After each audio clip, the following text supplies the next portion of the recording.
What's up YouTube, it's your boy Nash here, welcome back to the channel. Now before we get into today's video, the road to 200 subs has now come to a close. Hang on guys, I moved my camera.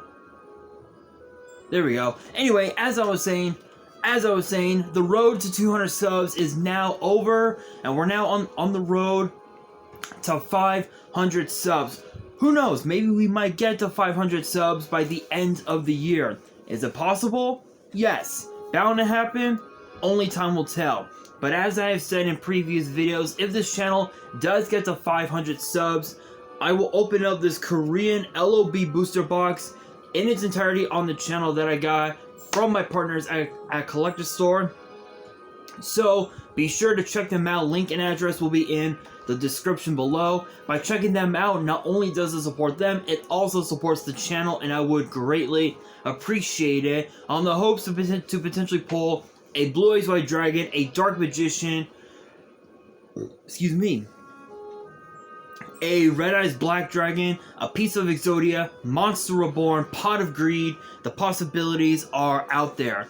However, if this channel gets to 1,000 subs, I will open up this first edition Toon Chaos box in its entirety on the channel that I also got from my partners at Collector Store, on the hopes to potentially pull my second ever Collector's Rare. Because it wouldn't be the first time that I pulled a Collector's Rare, because I also pulled this.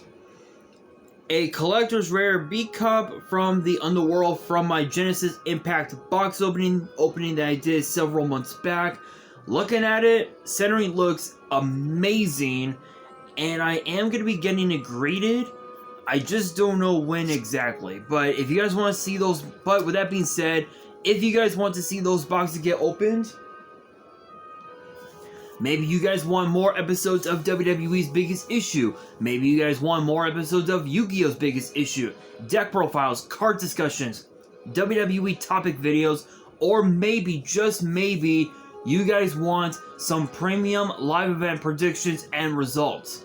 Well, if you guys want all of that and more, my channel is the place to be. So if you guys are new to the channel, and I know that a lot of you guys are, make sure you guys subscribe to the channel, turn on the notification bell, smash that thumbs up button on this video, and as always, be sure to follow me on all of my social media. My ads will be in the description below, as will the info to my fan mail. It will also be in the description as well.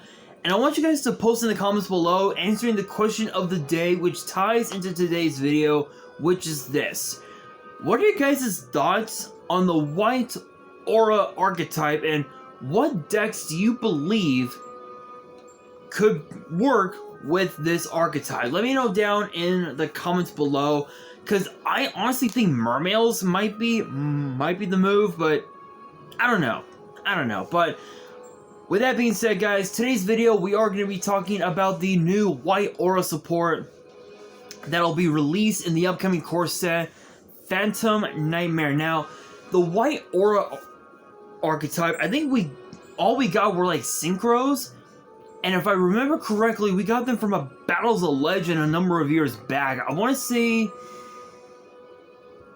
say Relentless Revenge, which I did do an opening on years back. If you guys haven't checked out that video, I recommend you guys do so. But yeah, I think they were from that set. I don't remember. I know that the White Aura archetype is a TCG exclusive set, but I think it was from a Battles of Legend. I could be wrong.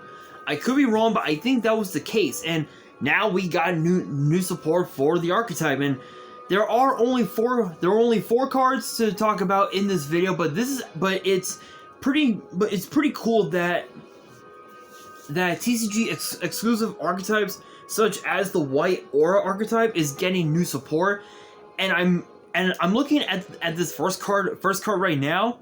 This is gonna be a very interesting archetype. I think once we get more support for this archetype over time, like within the next year, maybe 2 years at best, then I truly believe that this archetype definitely has the potential to be a meta deck, but only time will tell.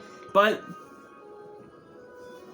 with that being said, let's get straight into this video. Kicking things off, we've got White Sunfish, which is a 4-star water fish with 1200 attack, 1000 defense, and the first effect is a once per turn, which reads, if this card is in your hand, you can target one level 4 or lower fish monster in your grave with the same name as this card with the same name as a card you control. Can't speak, sorry. Special summon this card. If you do, special summon that monster. Second effect reads, if this card is special summoned from the graveyard, you can treat it as a tuner this turn. So this is basically a 1-card level 8 synchro. This is a 1-card level 8 synchro to help you go into your 8-star white aura plays, which that's actually kind of cool.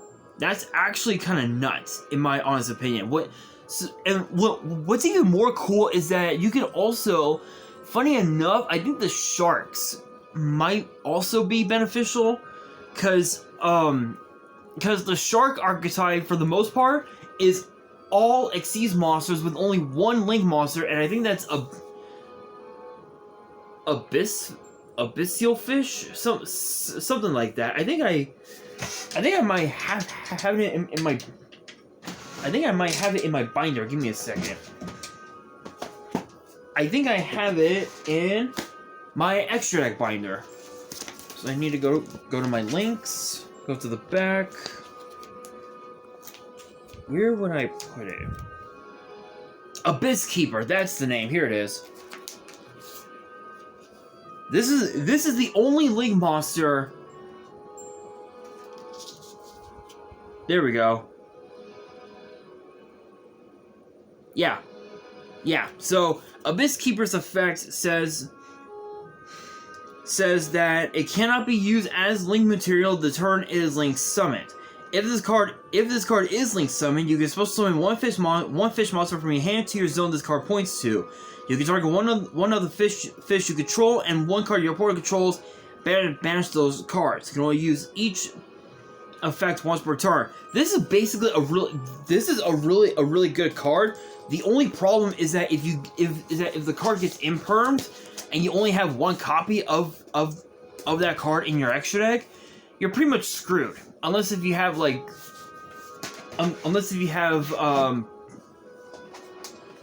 what is it? Pot of Avarice? Yeah.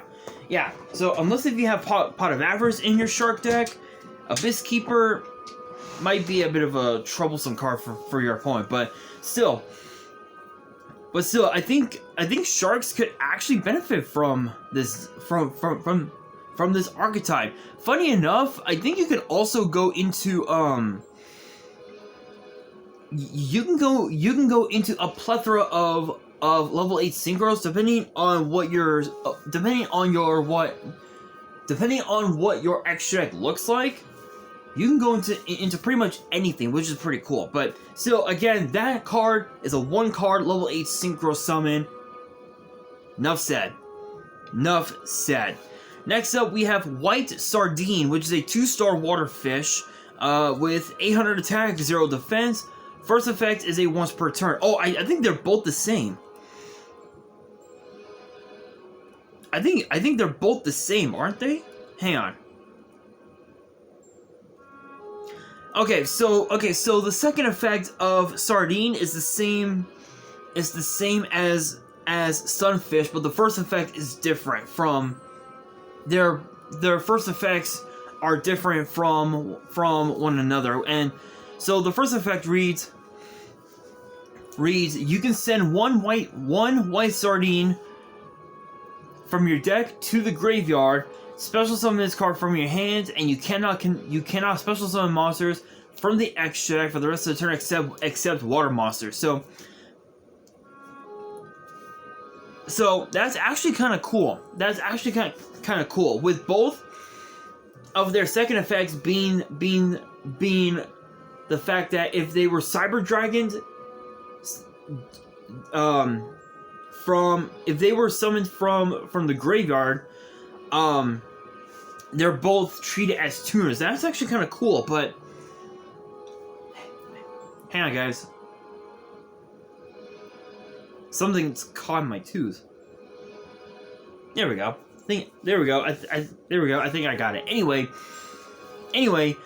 that's actually not bad. Although to be fair, I think there could have been a much more better effect than being able to send another copy of itself just to summon itself from the hand. Could have been better, but it is what it is. But next up we have White Aura Porpoise. I think it is. I'm probably butchering it, but it is a 6-star Waterfish Synchro, 2000 attack, 1300 defense, and it requires a water tuner and one or more non-tuner monsters. The first effect is a once per turn, which reads, if this card is synchro summoned, you can special summon a level 4 lower fish from your hand or grave in defense position. Then you can special summon one monster with the same name from your graveyard. Second effect reads, if this card you control is destroyed by your opponent and sent to your grave, you can banish one other water monster from your grave, special summon this card, and if you do, it's treated as a tuner. I mean, go into the level 10 synchros. That's pretty cool. That's pretty cool. This is basically a 1-card bet on. It could be a 1-card Psychic End Punisher, which Psychic End Punisher is pretty nasty. Even by today's standards, a lot of people don't realize that Psychic End Punisher is basically a game changer. You know, which that's pretty good. That's actually a pretty cool effect. And now for the last card, it is White Reincarnation, which is a continuous spell, and it has 3 separate effects, which are all once per turn. The first effect reads, when this card resolves, you can add 1 fish monster that has an effect to treat itself as a tuner from your deck to your hand. Second effect reads, once per turn, if your white aura monster attacked at the end of the damage step, you can have it make a second attack in a row. Third effect reads once per turn, and if a level 8 or higher fish synchro is special summoned from your graveyard, even during the damage step, you can destroy all monsters your opponent controls. This is basically a floodgate. It's Rhoda, Cyber Twin Dragon, and Raigeki all rolled into one card. The Rhoda obviously being the first effect, the Cyber Twin Dragon effect being the second effect of this card, and again, the third effect has a Raigeki. Destroy all monsters your opponent controls. That's a Raigeki. This is probably one of the best floodgates that this archetype has ever had, ever. And I don't think that the archetype has had any spells or traps. I think it was like mostly all synchros, if I remember correctly. So this is probably the best floodgate that you could potentially see. So my thoughts on this archetype, on the new cards, honestly, could have been better. They could have been better. Could have had better effects, but that white reincarnation continuous spell, it's gonna be a nasty card, against your opponent. But with that being said, guys, that will do it for today's video. I know this was relatively short, but there were only four cards to talk about. It is what it is. But that'll do it for today's video. Hopefully you guys enjoyed. If you did, make sure you guys smash that thumbs up button. If you guys are new to the channel and you guys want more card discussions in the future, make sure you guys subscribe to the channel, turn on the notification bell, and follow me on all my social media. My ads will be in the description below, as will the info to my fan mail. It will also be in the description as well. And on that, this is your boy Nash, signing out.